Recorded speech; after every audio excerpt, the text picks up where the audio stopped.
blood on the streets, skin turning black, corpses piling faster than graves can keep up. And the stench, historic. Forget natural death. History tried to kill you with style. From rotting faces to lungs that drowned in their own fluids, these weren't just diseases. They were extinction events in slow motion. The plague of Cyprian. The Roman Empire had seen war, betrayal, and emperors who married their horses, but nothing prepared it for this. Around 250 AD, a mystery illness began to spread, fast. It tore through cities like wildfire and left bodies rotting in the streets. They called it the Plague of Cyprian, after a bishop who watched the horror unfold in real time. This wasn't just a fever and a sniffle.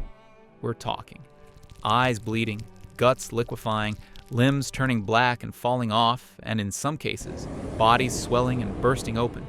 Yeah, that kind of plague. Entire neighborhoods were abandoned. At the height of it, some cities lost over 5,000 people a day. There weren't enough graves, so the dead were left where they dropped.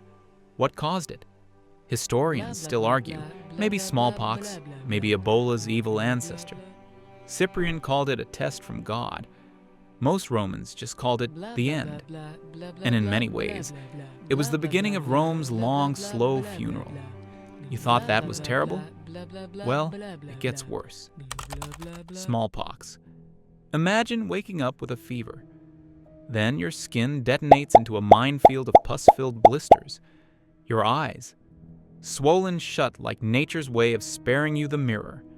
If you lived, congrats. You were now blind, disfigured, and looked like you lost a bar fight with boiling oil. This was smallpox, a virus with the precision of a sniper and the cruelty of a horror movie villain.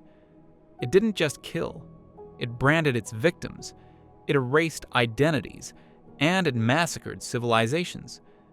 When it arrived in the Americas in the 1500s, it didn't bother negotiating. No swords, no bullets, just germs. The Aztec Empire? 90% of the population vanished before the first gun was fired. By the 1900s, smallpox had clocked a body count of 300 million. That's every person in the US dead, twice. And the only reason you're not rotting from it now? Vaccines. It's gone, for now. And next up, we meet a virus so cruel, it doesn't just kill you, it eats away your face. Noma. It starts with a swollen gum, then a sore that smells like something already dead. And before anyone realizes what's happening, your face begins to rot off. This is Noma, a flesh-eating infection so savage, it makes horror movies look like cartoons. One day you're a child with a toothache. Next, your cheek has a hole you can drink through. Your nose collapses. Your jawbone peeks through torn skin, like it's trying to escape too. The earliest known descriptions of Noma date back to ancient times, but modern attention only resurfaced when humanitarian groups started documenting cases in the 1980s to 1990s. This disease moved mostly in silence, and the survivors? Left with faces that society would rather not look at, all from bacteria that live harmlessly in your mouth, until poverty, malnutrition, and neglect turn them into a facial apocalypse. The worst part? This horror show is 100% preventable with basic healthcare, but in places where survival is a luxury, so is keeping your face. And then came a disease that seemed harmless, until it didn't. Yellow fever.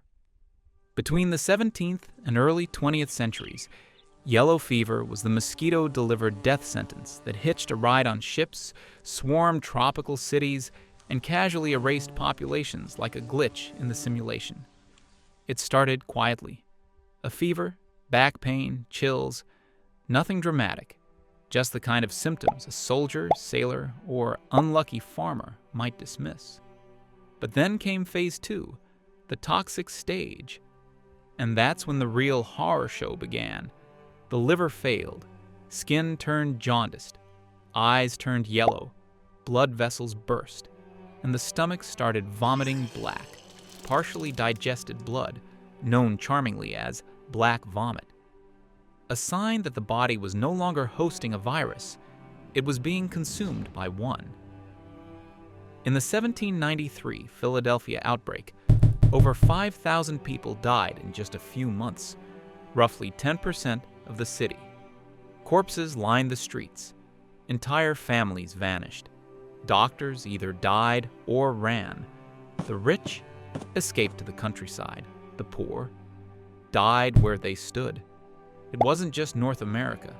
Yellow fever hammered the Caribbean, South America, and West Africa. During the construction of the Panama Canal, it wiped out workers so efficiently that the project stalled for years. It had no cure, no treatment. The real killer, though? Mosquitoes, specifically Aedes aegypti. They didn't care if someone was a soldier, a priest, or a child. They just fed and infected, over and over. But nothing prepared humanity for this next disease. The Black Death. Imagine that you just woke up in 1347. Europe smells like wet socks and regret. You've got a weird headache. Your lymph nodes are doing balloon cosplay, and a flea just bit your ankle. Congrats. You'll be dead in a week, maybe sooner, and you'll take half your village with you. This wasn't just a disease. This was biological warfare waged by fleas, rats, and bad hygiene. We call it the Black Death, bubonic plague's evil older brother. It showed up in Europe via trade ships from the east, hit Italy first, and then went full scorched earth across the continent. By the time it was done, 75 to 200 million people were gone. That's 1/3 of Europe, erased. Like someone sneezed on the world's undo button. People dropped dead in the streets. Bodies piled up faster than they could be buried. Doctors wore beak masks stuffed with herbs because someone thought aromatherapy bird cosplay would stop a pandemic. Symptoms? Fever? Vomiting? Coughing up blood? Then your skin turned black and rotted off. Hence the name. And yes, it was contagious. Hug your brother? Dead. Borrow a tunic? Dead. Touch literally anything? Dead. And then it left. Disappeared like a bad Tinder date. Until it came back, multiple times. Coming up next, a disease so stubborn it's been around for thousands of years. Tuberculosis. Forget the fast killers. Tuberculosis didn't rush. It took its time, weeks, months, even years, slowly chewing through lungs like a patient executioner with a dull blade. Known as consumption. Throughout history, tuberculosis wasn't some back alley infection. It was everywhere. From ancient Egyptian mummies showing signs of spinal TB to 19th century Europe, where it became almost fashionable to be dying from it. Thin frame, pale skin, hollow eyes, and a blood-stained handkerchief. That wasn't just illness, it was aesthetic. Romantic poets, opera heroines, Victorian socialites, all slowly coughing themselves into the afterlife. But the reality was less tragic, more horrific. The bacteria, Mycobacterium tuberculosis, usually hit the lungs. Victims would cough for weeks, then months, blood in the sputum, shortness of breath, chest pain that never left. And then came the night sweats, the weight loss, the slow wasting of the body. Some were bedbound for years. Others dropped dead mid-cough. In crowded cities, it spread like wildfire. One sneeze on a train, one breath in a factory.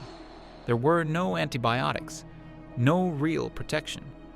By the late 1800s, TB killed 1 in 7 people in Europe and America. Doctors tried sunlight, fresh air, bleeding, surgery. None of it worked. The only thing spreading faster than these diseases? Hopefully this channel. Subscribe, share this video, and turn on the notification bell. You don't want to miss out on the next video.